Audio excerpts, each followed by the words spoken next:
किसी ने खूब कहा है कि अगर किसी देश की स्कूल की छत से बारिश की बूंदें टपके और उसी देश में जो मंदिर मस्जिद जो है सोने चांदी से जड़े जाए, तो इस देश की जो स्थिति है, इस देश का विकास कभी नहीं हो सकता।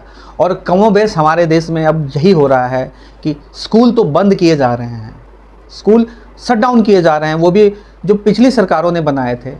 इस सरकार ने स्कूल के नाम पे जो नया एडिशन तो कुछ कर नहीं रही है ये सरकार। जो पुराने स्कूल्स थे उसके ज़्यादा से ज़्यादा नाम बदले जा रहे हैं और नया स्कूल खोलने की तो बात दूर से ही। और साथियों, सबसे कमाल की बात है कि सरकार कह रही है हम स्कूल को बंद नहीं कर रहे हैं, मर्ज कर रहे हैं। जो स्कूल अंडर परफॉर्मिंग स्कूल है उसको बंद कर रहे हैं।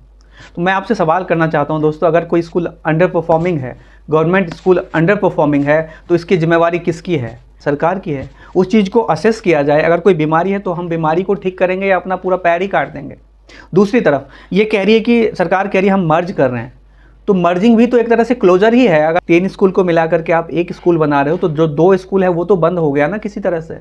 तो ये एक स्मार्ट प्ले गेम हो रहा है कि स्कूल बंद नहीं हो रहे हैं, बंद हो रहे हैं मर्जर के नाम पर। ऐसा ही कुछ फॉर्मूला चल रहा है। तो अल्टीमेटली स्कूल्स तो बंद हो रहे हैं। और ऐसा नहीं है जिस स्कूल के आसपास जो स्कूल है जहाँ पे बच्चे नहीं जा रहे हैं उसके आसपास कोई प्राइवेट स्कूल नहीं है, वहाँ धड़ल्ले से बच्चे जा रहे हैं, वहाँ स्कूल्स भरा हुआ है बच्चों से, प्राइवेट स्कूल। तो ये गवर्नेंस की बात है कि सरकार किस तरह से मैनेज कर रही है चीज़ों को, वहाँ पढ़ाई का स्तर जो है उसको किस तरह से मैनेज किया जा रहा है। दूसरी तरफ ऐसा नहीं है दोस्तों कि बच्चे को लोग पढ़ाना नहीं चाह रहे हैं, बच्चों को पढ़ाना, स्कूल नहीं भेजना चाह रहे हैं। और अगर ऐसा होता तो इतने सारे जो प्राइवेट स्कूल्स हैं इनकी जो मनमानी चल रही है, ऐसा नहीं होता। हर माँ बाप चाहता है कि अपना जो स्तर है उससे ज़्यादा खर्च करके अपने बच्चे को बेहतर से बेहतर स्कूल में भेज सके। लेकिन जब आप बेहतर स्कूल की बात करते हैं तो आपके दिमाग में सरकारी स्कूल तो बिल्कुल नहीं होता, क्योंकि सरकारी स्कूल एक तो है नहीं, और जो है वहाँ पर पढ़ाई का स्तर तो आपने देखा है कैसा है। तो ऐसा नहीं है कि हमारे देश में अगर कोई विधायक या एमएलए या सांसद या कोई प्रधानमंत्री हैं, मुख्यमंत्री हैं, तो इनको वेतन नहीं दिया जाता, इनको पूरा वेतन दिया जाता है, इनको तमाम सरकारी सुविधाएं दी जाती हैं। जो हमारे नियम और हमारा जो प्रोसेस कहता है, जो समय समय से जो रिवीजन होता है इनके वेतन में, तमाम चीज़ें दी जाती है। बस जो नहीं दी जाती है तो बच्चों को जो है वो शिक्षा नहीं दी जा रही है, बच्चों की स्कूल्स बंद हो रहे हैं। तो वजह है, जहाँ तक मैं समझता हूँ, ताकि सरकार जो है वो कहीं ना कहीं डरती है। अगर स्कूल्स खोले जाएंगे तो उस पर ज़्यादा खर्चा होगा, एक तो ये, और दूसरी बात स्कूल को दुरुस्त किया जाएगा उस पर भी खर्चा होगा। तो ये खर्चा कौन करे?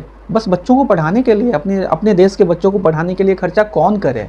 ये जो जोखिम है कौन उठाए? और कल को अगर ये बच्चा निकलता भी है तो सरकार को नौकरी भी देनी पड़ेगी। और तो ये नौकरी देने की भी जहमत क्यों उठाएं? सरकार को फिर नौकरी देनी पड़ जाएगी। यही बच्चा कल को उठ करके सवाल करेगा कि आपने मेरे लिए क्या किया। तो इससे बेहतर है कि इनको अनपढ़ ही रखो ताकि ये सवाल ही ना करें। इनको जो बोल दो, इनके धर्म के नाम पे जो बोल दो, इनको मंदिर मस्जिद के नाम पे जो बोल दो, ये आंख बंद करके करते रहेंगे। और हमारी जो सत्ता की जो लालसा है, हमारी जो दिनों दिन जो सत्ता में रहने की जो एक ललक है वो पूरी होती रहे।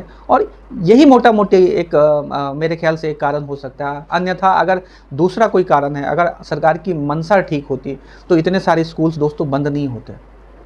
मतलब हज़ारों के हज़ार स्कूल बंद हो गए हैं पिछले 2 साल में और उस पर कोई बात नहीं हो रही है।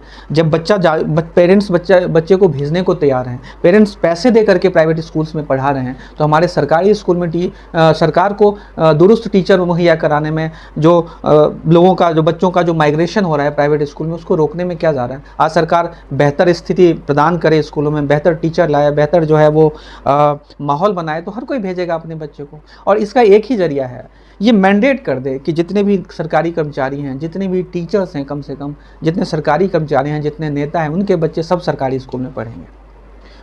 तो मैं समझता हूँ सरकारी जो स्कूल है उसका जीर्णोद्धार हो जाएगा और सभी लोग सरकारी स्कूल में पढ़ने अपने बच्चे को भेजेंगे। कई लोग इसमें ये भी तर्क देंगे कि फिर प्राइवेट स्कूल्स में जो टीचर्स पढ़ा रहे हैं उनकी नौकरी का क्या होगा। दोस्तों ये कोई बड़ा चैलेंज नहीं है। अगर सरकारी स्कूल में बच्चे ज़्यादा जाएंगे तो वहाँ सरकारी स्कूल में फिर टीचरों की भी ज़रूरत पड़ेगी। और अगर वहाँ का जो लेवल बढ़ाया जाएगा तो ये जो टीचर है उनका स्टैंडर्ड बढ़ेगा। टीचर जो अच्छे लेवल के टीचर्स वहाँ जाएंगे तो पढ़ाई का जो स्तर बढ़ेगा। लेकिन बुनियादी सवाल ये है कि सरकार चाह ही नहीं रही है कि बच्चा यहाँ पढ़े, क्योंकि अगर पढ़ के निकलेगा तो एक तो सरकार से सवाल करेगा, जो शिक्षित इंसान होगा ये सवाल करेगा, और सरकार चाहती नहीं कि कोई सवाल करे।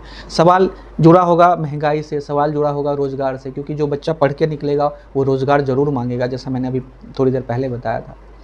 कानून व्यवस्था पे सवाल खड़ी करेगा, वोटिंग की जो प्रक्रिया चल रही है, जिस तरह से वोटिंग कराई जा रही है, उस पर सवाल करेगा। तो सरकार ये जोखिम उठाना नहीं चाहती, और जिसकी वजह से जो है स्कूल्स पे शट डाउन किए जा रहे हैं, और एक धर्म के इर्द गिर्द जो है वो युवाओं को, जो बच्चे जो अभी जो टीनेजर से जो एडल्ट में कन्वर्ट हो रहे हैं, उन सबको धर्म के इर्द गिर्द रखने की एक कोशिश हो रही है। हालांकि ये नेतागण अपने बच्चों को कभी इनके बच्चों को आप रैलियों में नहीं देखोगे। इनके बच्चों को जो है वो देशभक्ति की भावना नहीं जगती है। देशभक्ति की भावना ये जगाते हैं उन लोगों को जिनके घरों में रोटी नहीं है, जिनके घरों में जो है बुनियादी साधन नहीं है, जो गैस सिलेंडर जो 500 रुपये 1000 रुपये के लिए जो है अपना कीमती वोट इनको दे देते हैं, उनके सामने जो है ये धर्म, देशभक्ति और तमाम चीज़ों का जो है ये गुणगान करते हैं, उनके अंदर ये सारी चीज़ें जगाते हैं। और ये जय श्री राम, भारत माता, इन सब की चादर के पीछे बैठ करके जो है ये अपनी तमाम जो योजनाएं हैं, राजनीतिक सुख है, इनका जो है वो भोग उठा रहे हैं। तो दोस्तों सबसे बड़ी बात है, हमें समझना पड़ेगा कि इनकी जो चाल है, इनको समझना पड़ेगा। हमें कैसे भी करके अपने बच्चों को एजुकेट करना पड़ेगा ताकि इनके प्रपंच में ना आए। और अगर यही हाल रहा तो जिस तरह से आप देख रहे हो, आंख बंद करके बहुत सारे जो है युवा आंख बंद करके आगे बढ़ रहे हैं, जो कह रही है सरकार वो करते जा रहे हैं। मैं ये नहीं कह रहा हूँ कि सरकार से विरोध करना जायज़ है, सरकार से विरोध नहीं किया जा सकता और करना भी नहीं चाहिए। सरकार एक व्यवस्था है जो देश को चला रही है और हमें इसके अगेंस्ट नहीं जाना चाहिए, लेकिन सरकार से सवाल ज़रूरी है। सवाल इस बात के लिए जिस बात के लिए हमने उनको चुन करके भेजा है कि हमारे स्कूल्स क्यों बंद हो रहे हैं, हमारे देश में जो बेरोज़गारी है ये क्यों बढ़ रही है, हमारे देश में जो कानून व्यवस्था है ये क्यों ख़राब है। आज आप दिल्ली के हालात देख लो, आए दिन छुरेबाजी चाकूबाजी हो रही है। दिल्ली में मेजर तक सुरक्षित नहीं है, और माफ़ करिएगा मेजर, ब्रिगेडियर जो डायरेक्ट एनडीए से जाता है, पहले लेफ्टिनेंट बनता है, फिर कैप्टन बनता है, फिर लेफ्टिनेंट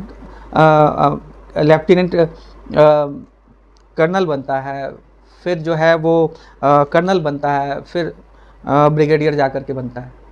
तो इतने सारे फिर समझ रहे हो आप एक ब्रिगेडियर की क्या हैसियत होती है।